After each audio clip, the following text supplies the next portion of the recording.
చక్కగా మోరు బొమ్మలాటి పిల్లని కట్టుకున్నాడు, బిడ్డ పాపలతో సల్లగుంటాడు అని సంబరపడ్డాను. గొడవలొచ్చి ఇట్టా అయిపోద్దని అనుకోలేదు. ఎట్టా రాసి పెట్టిందో ఏంటో.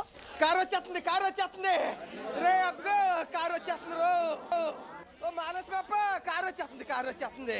ఓ వాల్మీకి బాయో కారు వచ్చేస్తుంది అంటే మనుషులు లేకుండా అదే వచ్చేస్తుందని కాదు, రాజుగాడు మావ తోలుకొస్తున్నాడు. ఈ అంకుల్ రావస్తున్నాడట. అరే నాయనా, వాళ్ళని చూసి బెట్టి చేసి గొడవెట్టుకోమాక ఎట్టాహో ఇద్దరు కలిసిపోవాలి.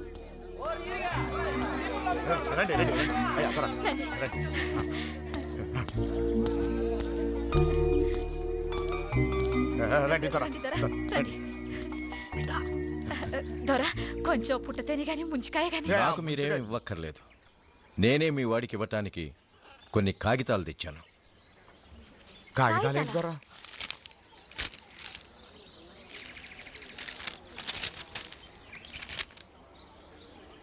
ఏంటివి? డైవర్స్ పేపర్స్ అంటే విడాకుల పత్రాలు. దొరా దొరా ఈ విడాకులు ఎందుకు దొరా? నీ కొడుకు నుంచి నా కూతురు విడిపోవటానికి. ఇక మీ వాడితో తను కాపురం చేయదట, వెంటనే విడాకులు కావాలంటోంది. అదేంటి దొర, చిన్నపిల్ల ఏదో ఆవేశంలో తొందరపడి ఇడాకులు అనొచ్చు, అది తప్పని మీరు చెప్పాలా? అవును దొరా దొరా దొరా ఈ పని మనకు వద్దు దొరా. వాళ్ళిద్దరు ఇడిపోకుండా చూసి కలపాల్సిన పెద్దోళ్ళు మనమే. అందుకే మనమే ఏదైనా నచ్చ చెప్పినా తను వినేట్లేదు. మనిషి మీద అసహ్యం కలిగి మనసు విరిగిపోయాక కాపురం చేయలేనని ఖచ్చితంగా చెప్పేసింది. ఆ మాట తనే అందా? అవును, అంతేకాదు జీవితంలో ఇక నీ మొహం చూడనుంది. మనసు కుదుటపడ్డాక మరెవరినైనా పెళ్లి చేసుకుని ఈ దేశమే వదిలి వెళ్ళిపోతానంది. జరిగిన దానికి నాలాగే తను కూడా బాధపడుతోంది. అన్నీ మర్చిపోయి వచ్చి కలుస్తున్నాను అనుకున్నాను, కానీ నా మొహం చూడడమే ఇష్టం లేదనుకుంటే విడిపోవటమే మంచిది. అలానే ఇందులో రాసింది, సంతకం పెట్టు.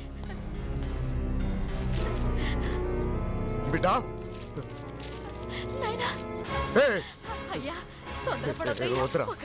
మాట్లాడి వద్దమ్మా, మనల్ని అక్కర్లేదనుకున్న వాళ్ళని మనం కావాలని కోరుకోవడం పొరపాటు.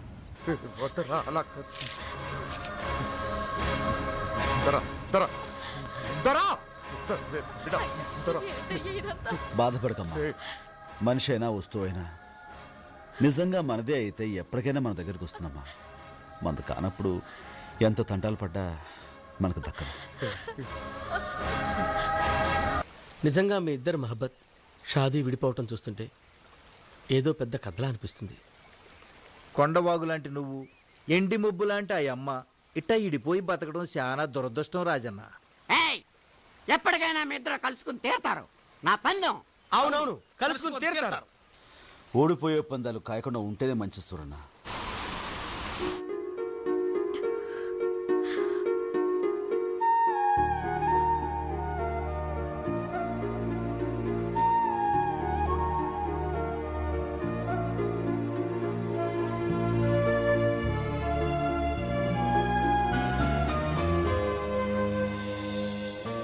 కంగ్రాచులేషన్స్ ఐశ్వర్య, నీకు గుడ్ న్యూస్. నువ్వు తల్లివి కాబోతున్నావు.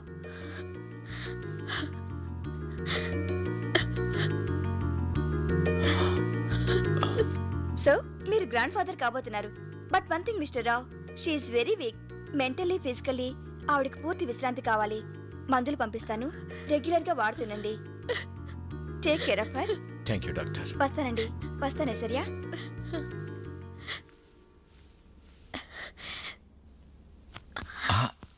డాడీ, ఏంటమ్మా? నేను తనని కలుసుకోవడానికి గూడానికి వెళ్తాను డాడీ. అదేంటమ్మా, ఒక పక్క డాక్టర్ నిన్ను కదలకూడదని చెప్తుంటే జర్నీ కష్టమైన ఆ అడవికి వెళ్తానంటున్నావు. కానీ డాడీ, ఈ గుడ్ న్యూస్ తనకి. డోంట్ వరీ, నేనే వెళ్ళి చెప్పి తన్ని తీసుకొస్తానమ్మా. డాడీ. అవునమ్మా, జరిగిన గొడవ కారణం నేనే గనుక నేనే వెళ్తాను. నా పొరపాటుకు మన్నించమని అడుగుతాను. అతన్ని ఎలాగైనా తీసుకొస్తాను. మీ ఇద్దరూ కలిసి ఉండటం కంటే కావాల్సిందేముందమ్మా నాకు? Thank you daddy. నేను ప్రెగ్నెంట్ అనే విషయం తెలిస్తే చాలు తన కోపం మర్చిపోయి పరిగెత్తుకుని వస్తాడు. తనకు పిల్లలంటే ప్రాణం డాడీ. నువ్వు వెంటనే బయలుదేరు. ఇప్పుడే బయలుదేరుతానమ్మా. ఏంటి నాన్న నువ్వు అనేది? అవునమ్మా, విడాకులు కావాలన్నాడు. నీతో కలిసి కాపురం చేయలేనన్నాడు. జీవితంలో ఇక నీ మొహం కూడా తను చూడనన్నాడు.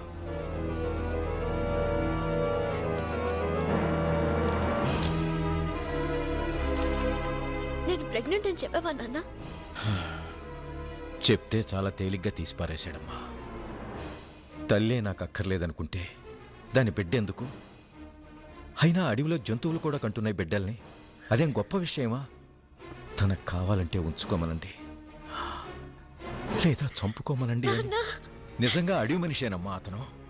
బిడ్డల్ని కని వదిలేసి వేరే దాంతో పోయే జంతువులకి వాళ్ళకి పెద్ద తేడా లేదు. వాడి నిర్లక్ష్యానికి నువ్వు బలవ్వకూడదు. వాడి రాక్షసత్వానికి నువ్వు బ్రతుకుపాడు చేసుకోకూడదు. ఇప్పుడు కూడా నువ్వు అంటే నిన్ను పెళ్లి చేసుకోవటానికి ఎంతో మంది గొప్పవాళ్ళు ఉన్నారు. ఎవరో ఎందుకు, విక్కీ ఈ క్షణమే చేసుకుంటాడు.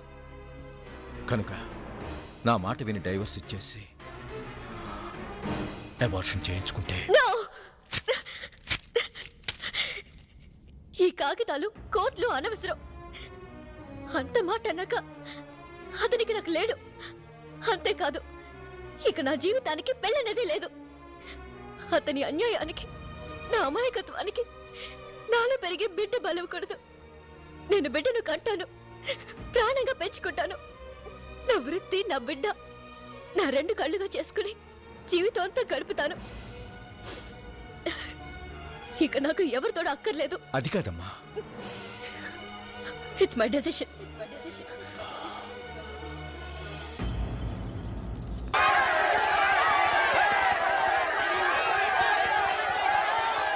ఏంటి గొడవ? ఏం జరిగింది? శివంగి సావటానికి ఎట్టో దూకేస్తామా? ఏంటి? శివంగి చావాలనుకుందా? అవునమ్మా, ఆ రాజు పెళ్లి చేసుకోనని చెప్పాడంట. దాంతో ఇది మోసపోయాననుకుని ఎట్ట దూకి సావాలనుకుందంట. ఎన్ని ఆడ బ్రతుకులకి అన్యాయం చేస్తావు రాజు. ఇక నీ విషయంలో ఊరుకోకూడదు.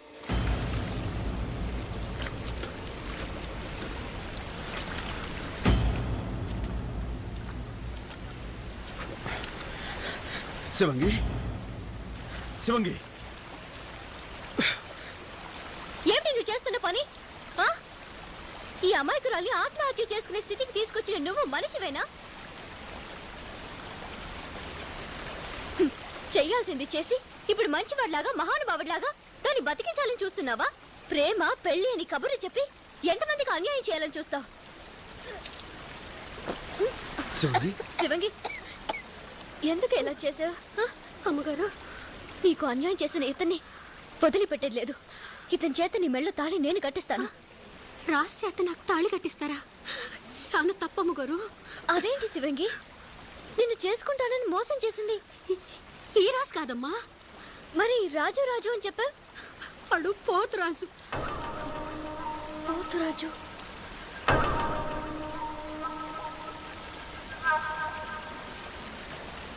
నేనే ముద్దుగా రాజు అని పిలుస్తుంటాను.